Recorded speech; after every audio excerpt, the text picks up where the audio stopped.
बघा मित्रांनो, अशा पद्धतीनं स्वच्छ करायचा मासा आणि मग सगळे धुवून घ्यायचे. बघा अशा प्रकारे सगळे मासे स्वच्छ धुवून घेतलेले आहेत आणि आता आपल्याला त्याला 2 ते 3 पाण्याने स्वच्छ धुवायचं आहे.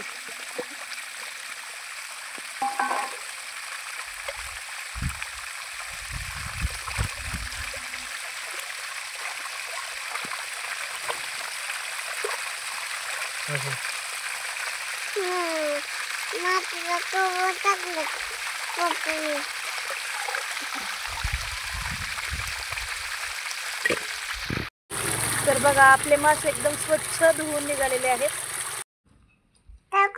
तर आपल्याला आता माशांवर अर्ध लिंबू पिळून घ्यायचंय, त्यामुळे फ्राय केलेले माशांचे खाताना तोटरे बसत नाहीत. ह्या प्रकारे सगळीकडे लिंबू पिळून माशांना सगळं व्यवस्थित लावून 10 मिनिटं मॅरिनेट करायचंय. तर बघा ही हळद टाकलेली आहे. हळद आणि मीठ टाकून व्यवस्थित असं मॅरिनेट करून घ्यायचंय माशांना. ह्याचे आपण फ्राय पण करणार आहोत आणि भाजी पण करणार आहोत.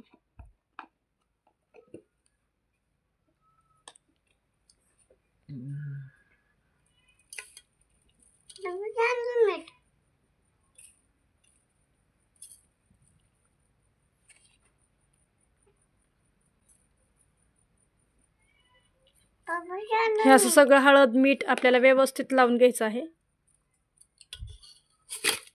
आता आपल्याला हे 10 ते 15 मिनिटं असेच मासे मॅरिनेट करायला ठेवायचे आहेत. तर बघा आता आपण कढई ठेवलेली आहे, तेल ओतून घ्यायचं आणि आता आपल्याला ह्याच्यामध्ये तेल टाकायचंय. आता आपण पहिल्यांदा काय करणार आहोत, फिश फ्राय करून घेणार आहोत.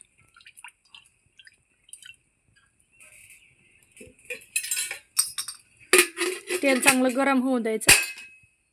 आता हे मासे एका बाजूने तळला गेलेला आहे आणि दुसऱ्या बाजूने त्याला चांगलं परत फ्राय करायचं, पलटून घ्यायचं. तसं अशा प्रकारे साधं सिंपल पद्धतीने मासे बनवल्यावर खूप छान लागतात. ह्याला काहीही मसाल्याची वगैरे गरज नाही. अशा प्रकारे एकदा करून पहा. ही आमच्या सासूबाईंची पद्धत आहे. मासे ताटात काढून घेऊया.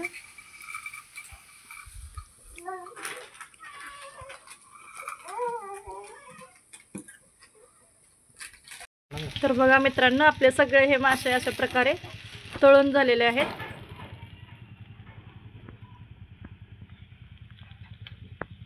आलं लसूण टाकूया. त्याच्यानंतर कांदा टाकलेला आहे.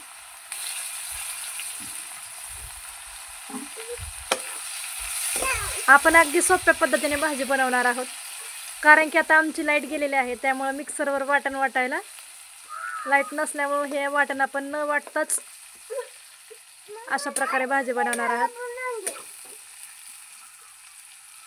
कांदा चांगला ब्राऊन होईस तोपर्यंत तळून घ्यायचा आहे.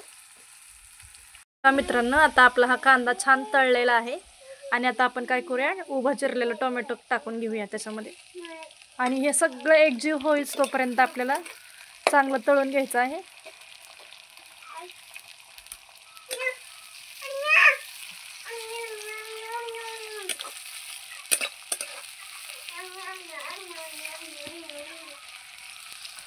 हळद, चिकन मसाला आणि घरकुल मसाला, काळा मसाला आणि मीठ हे सगळं आपण आता ह्याच्यामध्ये टाकून घेणार आहोत, आणि हे सगळं परत एकजीव होईस तोपर्यंत परतून घ्यायचं ह्याला.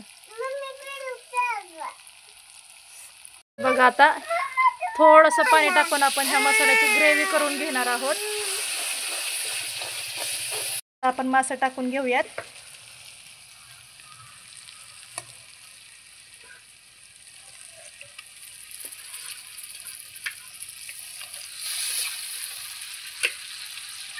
सर्व मासे व्यवस्थितपणे सगळीकडे टाकून घ्यायचे.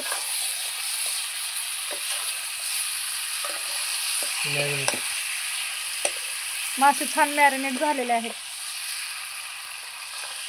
आपण मिक्सरवर वाटण घातल्यामुळे पाणी जास्त नाही घालायचं, थोडं पाणी घालायचं, म्हणजे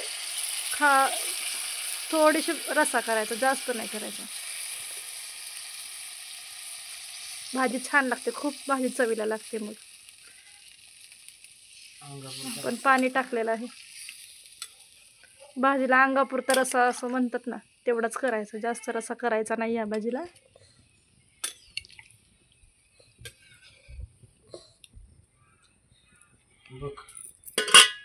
भाजीला छान तर्री सुटलेली आहे बघा, दिसते आता. तर बघा मित्रांनो, भाजीला छान उकळी फुटलेली आहे.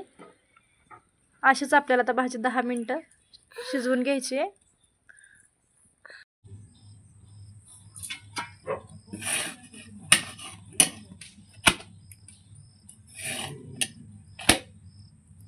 तर बघा मंडळीनं, हे आपलं झालेलं आहे तयार ताट.